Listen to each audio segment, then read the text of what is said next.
Welcome to my movie about work and mechanical advantage. It goes with item 3-1. You'll need item 3-1 out, and you'll also need the Google document called Work and Mechanical Advantage. It's the quiz you're going to do as you go along.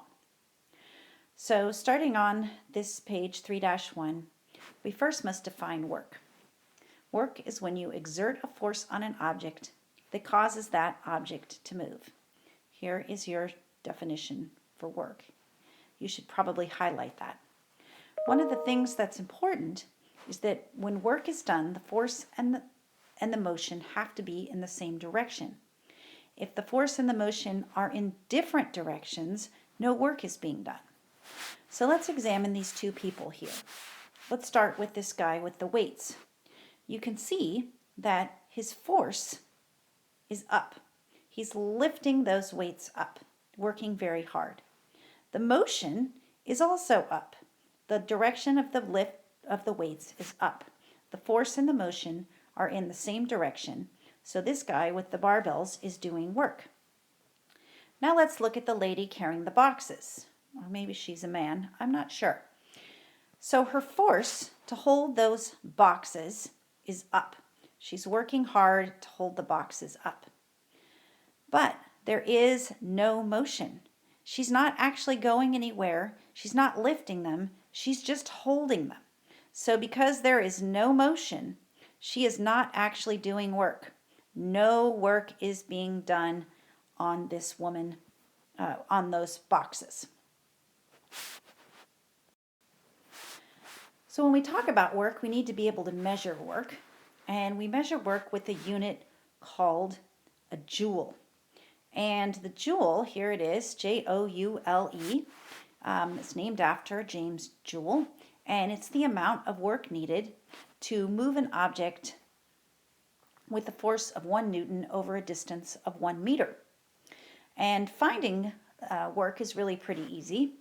The formula for finding work is just force times distance. And then we label it with the joule. So here's a sample problem for you. To help rearrange the furniture in your classroom, you exert a force of 20 newtons to push a desk 10 meters. How much work do you do? So we're going to look at our formula. Work equals force times distance. And we're just going to fill in work as our variable. Our force is 20 newtons. And our distance is 10 meters. So we just need to measure, to multiply 20 times 10, and we know that our work is 200. And then we need to label it with the unit for force, which is joules. I'd like you to stop this video now and go to your Google Doc and fill out section 1, which is personal information, and section 2, which is work, and then come back to the movie. Moving on to machines. So a machine is a device to make work easier or more effective. There are many kinds of machines, from complicated ones like a motor is a compound machine, but then there are really simple ones like a pencil is actually a machine. There are all kinds of machines that make your work easier. But there's something really important you need to know here, and it's this question I'd like to address right here. Do you think machines decrease the amount of work done? Well, think about it for a minute, but they actually don't. Machines don't decrease the amount of work done because work is causing something to move. So if I'm moving a pile of mulch, whether I do it with my hands or a wheelbarrow or a tractor, the work being done, the mulch being moved, is exactly the same. Machines do not decrease the amount of work done. Machines simply make work easier or more effective. Machines make work easier in 3 ways. Now this graphic that's on your paper, for some reason, didn't transfer to this document, but I will be referring to it. Mine's just written in a list. You don't need to write that anywhere. But the 3 ways that machines can make your work easier, one is by multiplying force, like a ramp. when you use a ramp, you're going to apply your force over a longer distance, but you're going to need that ramp is going to multiply your force. So for example, if you're trying to move a piano into a truck, it's going to take a ton more force just to lift it straight up into the truck than it would be to push it up the ramp. Requires less force, so that ramp is going to multiply your force, but you're exerting that force over a longer distance. Machines can also multiply your distance. For example, like a paper fan. If you're hot and you would like to move some air in front of your face and you just took your hand and you flapped it around in front of your face, you would feel a little bit of air, but not a lot. But if you took a paper fan and you put it in your hand, you've basically just multiplied the distance of your hand, allowing your hand to flap back and forth a whole lot more air and cool you off. A golf club would be another example of something that multiplies your distance. Essentially increases the length of your arm, allowing you to swing that golf club at a greater distance. The third way that a machine can make work easier is to change the direction of the force. For example, if you have a pulley, let's say you're trying to lift something up into a tree house and you're down on the ground. And you're trying to lift a very heavy dog, don't know why, but a dog up into that tree house. Lifting that dog is going to be pretty tricky. Your force is going to be up and it's going to be very difficult.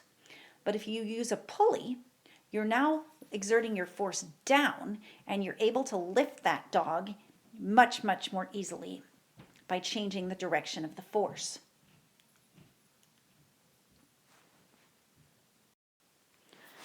So you might just be wondering, well, how much does that machine help me? And that's what mechanical advantage is. Mechanical advantage is the number of times the machine multiplies the force you put into it, also called the input force. I like to think of it as how much easier or efficient the machine makes your work. So we're not really measuring anything with mechanical advantage. It's just the number of times that machine multiplies your force. So it actually doesn't have a label. So finding mechanical advantage is pretty easy. You're going to use the formula output force divided by input force.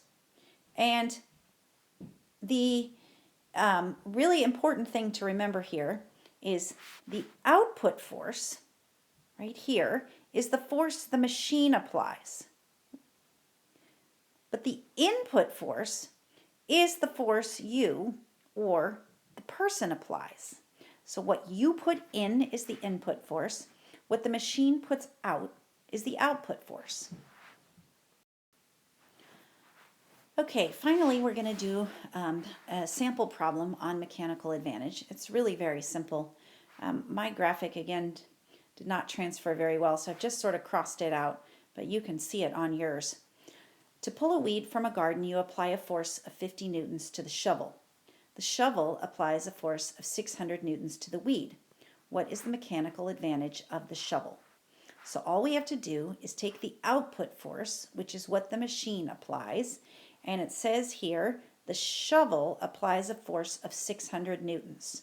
So that is our output force. So 600 newtons and divided by our input force. Our input force is what the person puts in, and it says you apply a force of 50 newtons.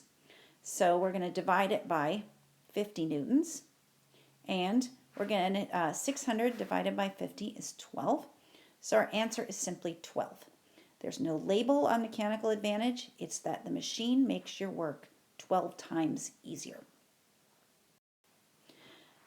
Now go back to your Google document and finish the last two sections on work and mechanical advantage.